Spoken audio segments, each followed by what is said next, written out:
The last time I did Himalayas on a motorcycle was 81, I think, or 81 or 80, I'm not so sure. So, 40 or 41 years later,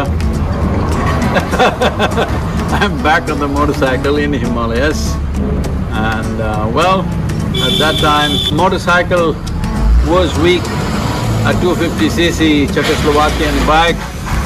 It was wonderful for those days, but it's not the same as what we are riding today. Today we are riding 1100cc super competent motorcycle. But at that time, motorcycle was weak, but I was strong, young and strong. Today motorcycle is strong and I'm old, at least people think so.